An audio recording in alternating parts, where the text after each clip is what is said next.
Oke, assalamualaikum warahmatullahi wabarakatuh. Kita berjumpa kembali di video lanjutan dari video pertama, yaitu tips-tips bagaimana memulai pada saat kita ingin menyusun skripsi.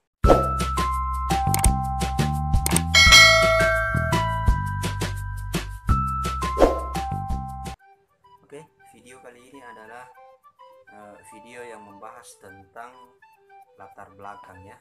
Jadi sebelum kita masuk latar belakang, saya ingin sampaikan sedikit terkait dengan mengapa kita harus mengerti dan harus tahu apa itu latar belakang. Jadi yang sering membuat teman-teman kebingungan saat memulai menulis atau mengisi latar belakang adalah teman-teman tidak mengerti apa itu yang dimaksud dengan latar belakang.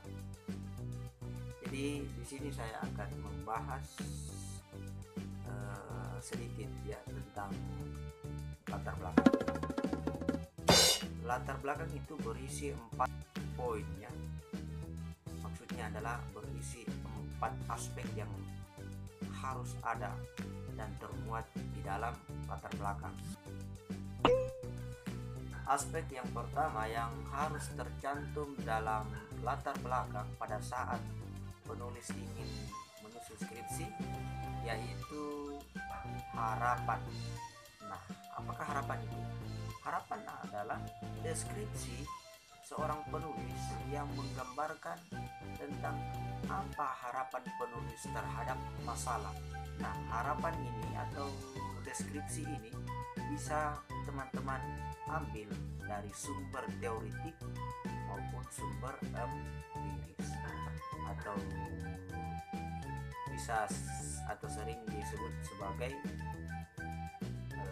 bersumber dari pustaka atau buku ya, lebih tepatnya buku.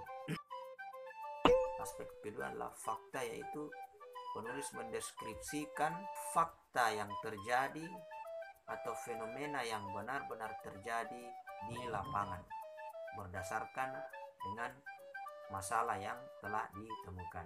Jadi penting ini untuk diketahui bahwa fakta itu harus dicantumkan untuk membenarkan bahwa latar belakang atau masalah yang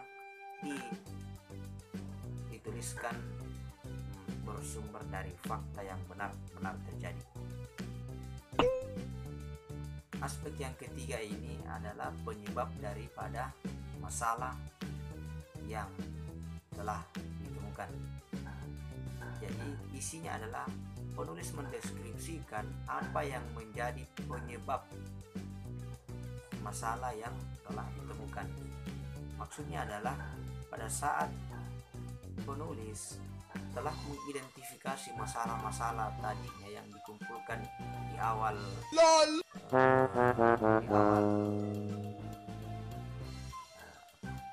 penyusunan, teman-teman telah melakukan identifikasi masalah. Tentunya teman juga menemukan bahwa atau mengidentifikasi bahwa apa yang menyebabkan masalah ini bisa terjadi. Yang keempat adalah solusi yang dipikirkan atau solusi yang ditawarkan. Jadi dalam latar belakang itu penulis wajib menawarkan solusi apa yang hendak dipikirkan yang akan mengatasi masalah yang sudah ditentukan tersebut.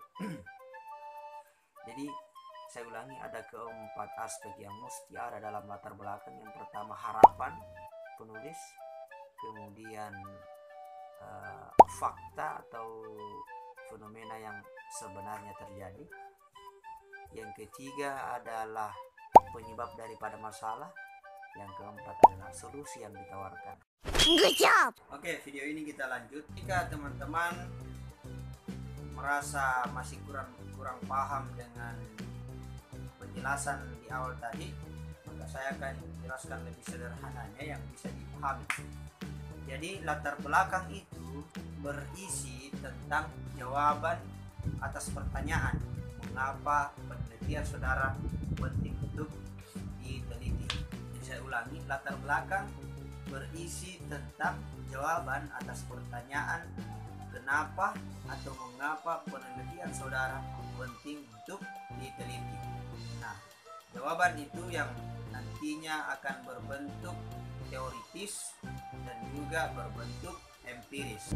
Iya, jadi teman-teman sekalian, seperti itu penjelasan singkatnya mengenai tentang apa sebenarnya itu latar belakang. Jadi jika teman-teman sudah paham apa yang harus dan apa yang seharusnya ditulis di dalam latar belakang, teman-teman akan mudah memulainya, paragraf apa yang perlu dan kalimat apa selanjutnya. Kemudian saya sarankan dalam video ini teman-teman harus wajib memiliki buku, yaitu buku tentang metodologi penelitian. Buku ini ditulis oleh Profesor Sugiono. Jadi ada banyak judul yang ditulis oleh Profesor Sugiono, tapi yang paling sering digunakan oleh mahasiswa ada, kalau saya tidak salah, sampul bukunya itu warna biru. Kemudian judulnya metode penelitian kualitatif dan kuantitatif. Teman-teman bisa pelajari baik-baik, kemudian pahami apa yang dijelaskan di dalamnya. Ya, jadi video ini hanya berbagi pengalaman sedikit mengenai tentang bagaimana tata cara atau trik-trik untuk menulis skripsi. Sesungguhnya saya bukan ahli dalam hal ini, tapi video ini hanya bertujuan untuk bagaimana kita saling sharing, berbagi pengalaman tentang cara penulisan skripsi. Oke, assalamualaikum warahmatullahi wabarakatuh.